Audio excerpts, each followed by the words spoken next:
So, all right.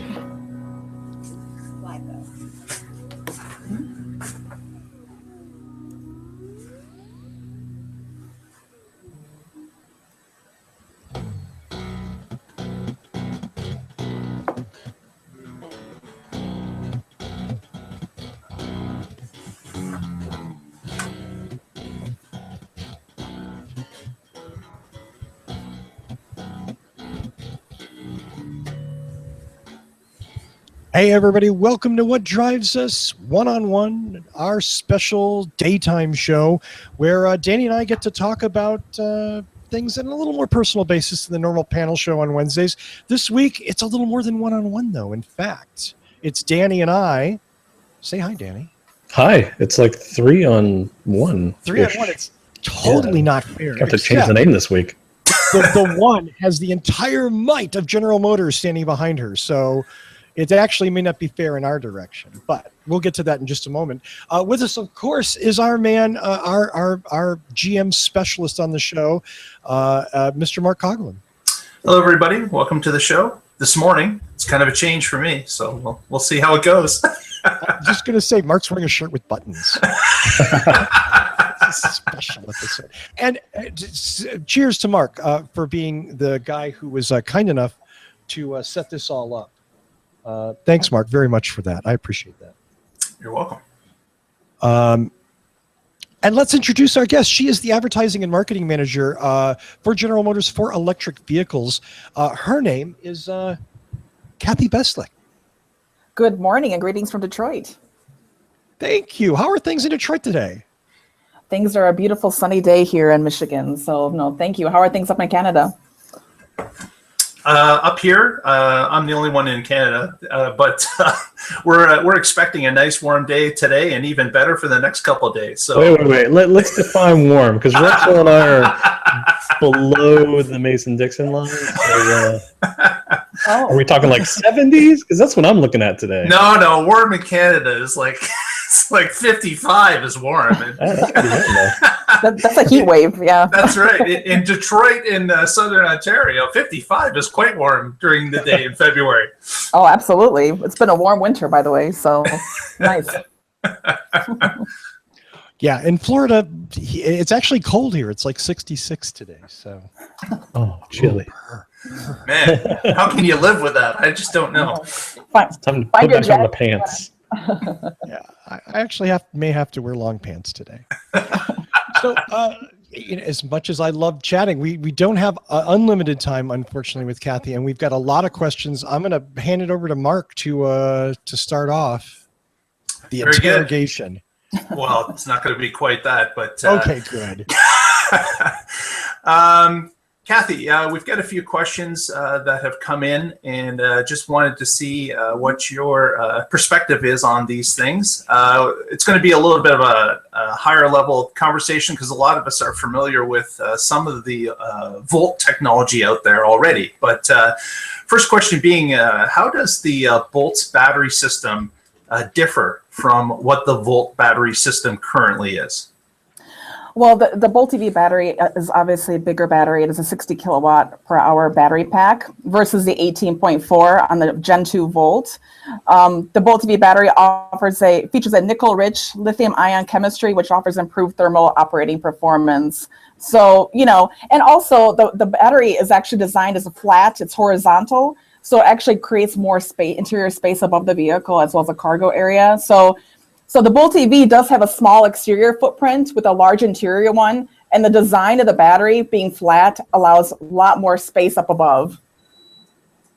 Okay, all right. So that skateboard type setup between the wheels is certainly much different than the Volt's T-shape. That is correct. And but both batteries actually do have a great warranty, 8 year, 100,000 miles, and the flat design does allow a lot of more interior space. So when you actually sit in the vehicle, you do realize how much room there is. Yeah, right. When I first sat in the Bolt in New York last year, I was amazed at it's a roomy. It looks small on the outside, but someone like Dr. Who's TARDIS, it feels bigger on the inside. I don't know how.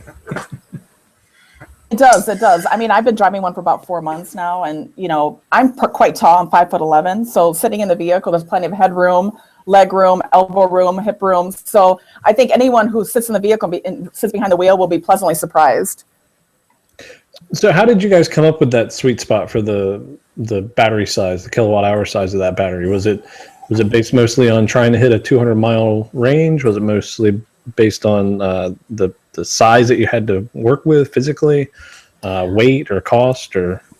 Well, our goal was to hit the 200-mile range on a single charge, and we definitely exceeded that by hitting a goal of an EPA estimated 238 miles on a single charge. So our goal was to crack the code of both range and price, and we definitely did that. So, we here in the U.S., 238-mile range and an affordable price, so it's $30,000 after a federal tax credit up to $7,500. It definitely is an affordable vehicle that anyone can drive. So with the average American driving 40 miles a day, it could easily be a vehicle that anyone can drive. So one of my questions was going to be, like, over the life of this vehicle, it's all, this generation of Bolt is probably going to last 6 to 8 years, right? So over the life of that vehicle, do you guys anticipate from an engineering perspective that you would be able to upgrade that battery as years go on? Not like cars made today would be able to upgrade batteries, but like in 2 years, would you be able, or 3 years when you have a mid-cycle refresh, would you do what BMW or Nissan has done and changing out that battery to potentially increase the distance that you're able to drive, or decrease weight or cost or whatever? Well, at this time, I mean, one second. Mm-hmm. And by the way, if you're watching the show, Kathy's only here in audio form, so that's why you don't actually see her. We knew this in advance, and I should have said it at the opening show. That was my mistake. Yeah. Well,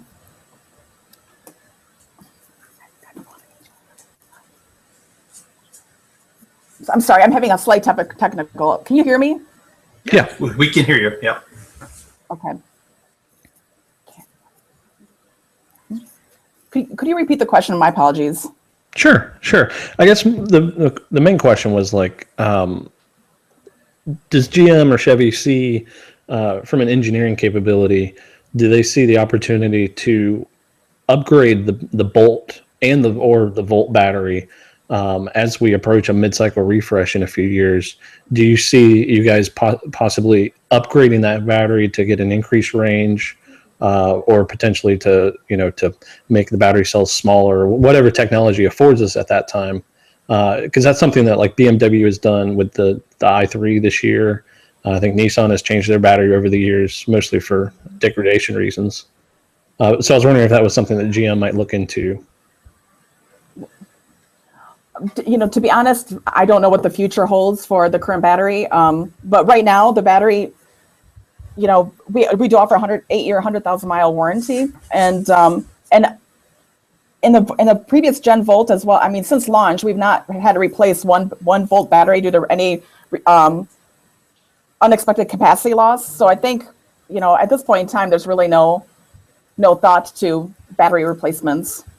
And I can certainly vouch for the Volt's dependability. I have a 2012 and still have not seen any degradation on my battery. So I'm quite pleased with that. That's great.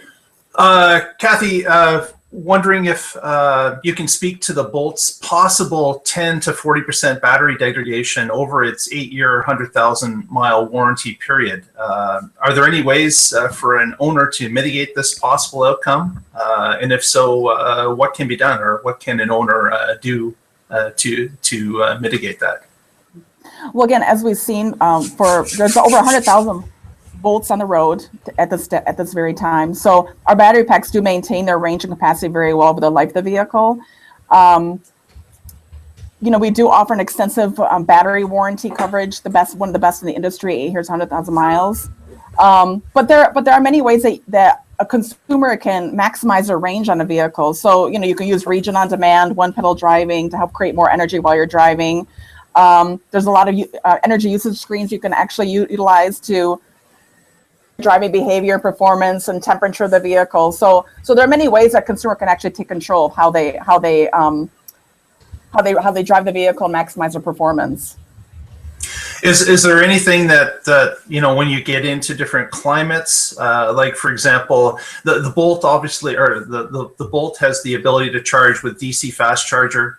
It has the ability to charge at I believe it's a 7.2 kilowatt compared to what the Volt can do at a 3.6.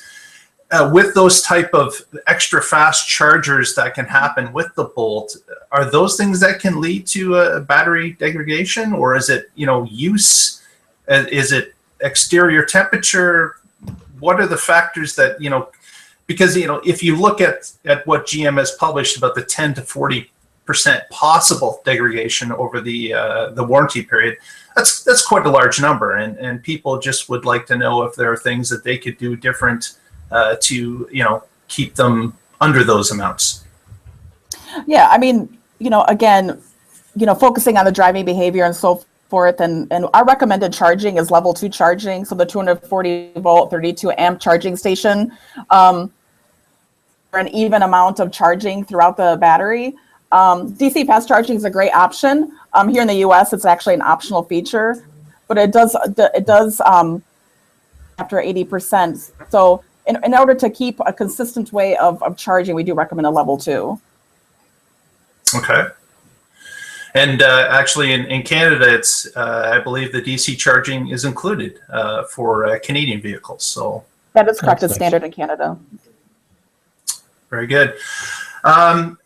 Is there some things you can speak to the testing of the Bolt battery when it was preparing to go to market? And is there any differences from some of the Volt battery testing that we've seen in the past?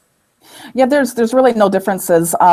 Here in Michigan, we do have a battery lab at our GM Tech Center campus in Warren, Michigan. So we do maintain the largest battery facility of its kind in North America. So the original team at the lab was only 5 people, and that was for Gen 1 Volt, but now it consists of hundreds of people who handle both Volt and Bolt EV battery technology. So we've done a lot of testing, not just the battery pack, but the cell testing and so forth. So there's definitely a lot of miles put on the vehicles in order to ensure that whatever we bring to market is a top-notch quality vehicle that we can. Very good, very good. Russell, I believe you had one. I say revealing that we have it. So, first, Kathy, I want to congratulate you guys on something. And I said this during the episode of What Drives Us. I want to say back in mid-December.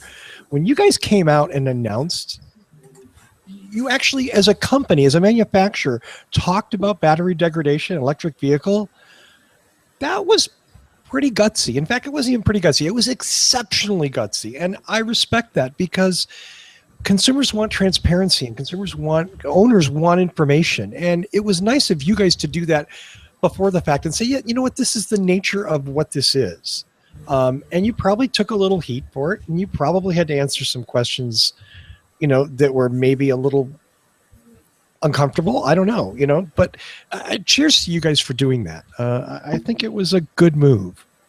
Well, we appreciate that. And like you said, it's all about transparency and making sure our customers are aware. And honestly, from a Chevrolet perspective, that's why we've created extra tools out there for consumers, including our Chevy EV Life website, where a lot of people do not understand what it means to drive an electric vehicle. So we have a tool out there to help simplify and demystify what it means to drive a pure electric vehicle. So, and obviously Bolt EV, 238 miles of range on single charge. Average consumer driving 40 miles a day, it could potentially be a vehicle for anyone to drive throughout the United States. So I think we're just pleased in the fact that we're able to bring a vehicle price to market and ultimately market to the masses for sure. Absolutely. I was excited about the Bolt. I'm hope that I get a chance to drive it soon, and that's sort of a hint. But let me get to more a general question that I wanted to chat with you about. I'm just wondering if you have any insights as to where electrification and transportation is heading in the future from within GM and Chevrolet, and maybe what you think is an industry as a whole. Well, the plug-in segment was up 37% last year. Volt sales were up 63%. So there's a growing acceptance of electric vehicles in the plug-in segment in general. And at Chevrolet, we're a proud full-line automotive manufacturer. So we manufacture everything from Spark all the way up to Silverado HD and everything in between. And then we have a growing product portfolio. So we have Malibu Hybrid, Volt, and now the all-new Bolt EV. So there's an option for everyone out there. And I think more and more consumers are becoming more aware of electric vehicles and what they have to offer. And they're fun to drive. It's not just a vehicle that's an extended range battery operated vehicle. It is a vehicle that ultimately that anyone can enjoy driving. I mean, the instant acceleration, the cargo room, and seating capacity for 5. I think it allows for a lot of people to realize this could ultimately be a vehicle that I can drive every day. And why not? It's fun. It's affordable, great range. Ultimately, I think anyone can enjoy driving this vehicle. Absolutely. Yeah, absolutely. So you guys got, and I don't think you were in charge of the advertising for the Volt back then, but when the Volt first came out, first gen Volt, you guys got a lot of flack from people like Chelsea Sexton and others within the EV community for how that product was being marketed in commercials and whatnot. What is the angle that you have in mind for marketing the Bolt to people once the car is available nationwide? Well, our focus will be digitally focused. Most consumers who are looking at an electric vehicle do a lot of online research. They're very tech savvy, and obviously, we need to cater to the people who are looking to shop for the vehicle. So, what is the most efficient way to advertise? And so, our focus efforts will be on digital marketing. And so, do you think that you're mainly going to focus on the range of the car? Any other particular features that you think would more stand out than range to anyone who's shopping specifically for an electric vehicle?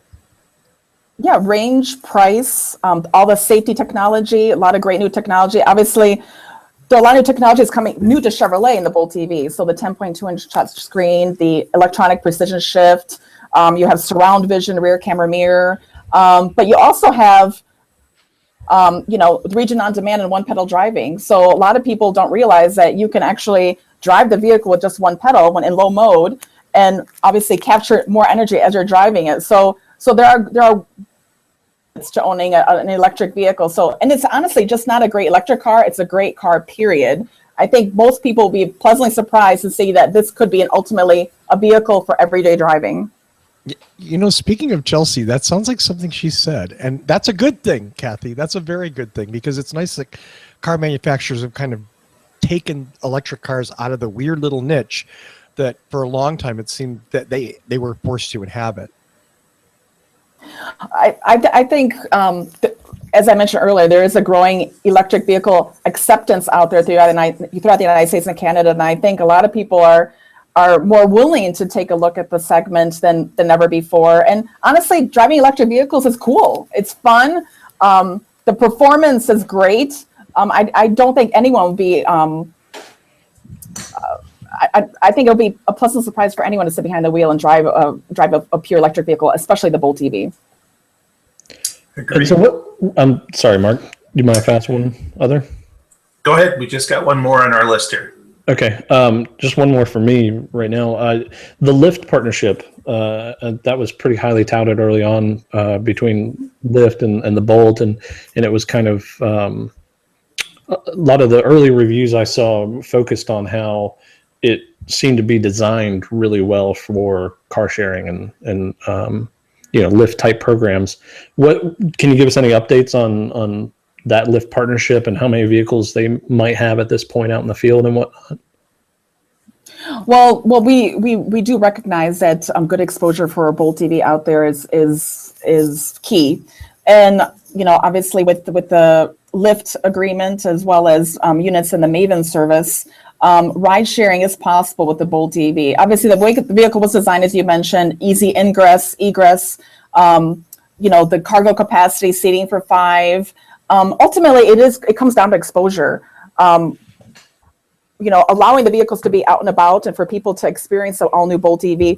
And a lot of times, in many cases, for the very first time. Many people have not sat in an electric vehicle. Many people have never driven one. So what a great opportunity that we have to expose the vehicle to consumers who ultimately would have never even considered driving one. So I think it's a great opportunity for Chevrolet, great opportunity for Bolt EV, and hopefully many consumers will, once they sit behind the wheel and test drive one, they might consider purchasing one. How more into the details of that partnership with Lyft? How is that working specifically? Like, when I think of Lyft, I think of like, Joe Schmo coming and picking me up to take me to the airport. From what I understood, it was more of a direct partnership with you guys to get Bolt EVs into the hands of drivers. Is that into the hands of like, not your traditional Lyft drivers, but more like, I don't know how to say it, but more like directly employed Lyft drivers? How is that working? Well, from my understanding, they do evaluate all the drivers, and they will be providing the Bolt EV to more seasoned Lyft drivers. Okay. All right. And then the vehicles will also be available through Maven Residential. So actual ultimate potential consumers can actually rent the vehicle on an hourly basis to drive it as well. Okay, so you're not like depending on individual Lyft drivers to buy the vehicles. It's more of like a process going through Lyft to kind of apply to be part of that process with Lyft specifically.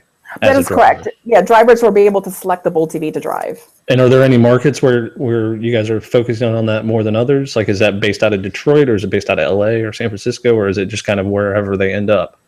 Well, currently it's California markets only, so LA and San Francisco and San Diego. But there's always potential in expanding it. But right now it's California focused. Okay. And we got, Kathy, we got one question from a viewer just sent in from Eric S. They asked, what is the maximum charge rate and current the Bolt EV can handle under DC fast charging when the battery's low or depleted? The maximum, I guess I don't understand the question. I'm not an engineer, by the way, so I just have to give that little caveat, but fair enough. Yeah. I believe that with some of the early Bolt drivers out there, when they're connecting to DC fast chargers, some of them have reported that they could go over the, I believe it was the 80 kilowatt rating that the manual said the Bolt would take up on DC fast charging. And apparently some people in the wild have discovered that they can go a little bit beyond that. So this person was just basically asking if there's anything above that would be the maximum charge rate. But I'm not aware of any. Yeah, I'm not aware, to be honest, from our perspective on exceeding a capacity or so forth. Fair enough. Fair enough. Well, that's the group of questions that we have. And Kathy, I certainly appreciate you coming on the show and giving us some more insight into this vehicle. And it's very much appreciated. Well, thank you for having me. I appreciate it, and I apologize for the technical difficulties that I had earlier. But again, appreciate your time, and hopefully everyone out there will be able to test drive a Bolt EV and eventually consider a vehicle that they could ultimately purchase or lease. Absolutely. We'd like to see more people in EVs. Thank you so much for your time, Kathy. We really appreciate it. Yeah, thanks very much. All right. I guess, you know what? That's it for this week. And What Drives Us 101. Tune in next week. I'm sorry? 3 on 1. 3 on 1. 3 against the might of General Motors. I don't think Kathy was at all intimidated, which is fine. She shouldn't have been. Tune in next week and find out what drives us. See you, one and all.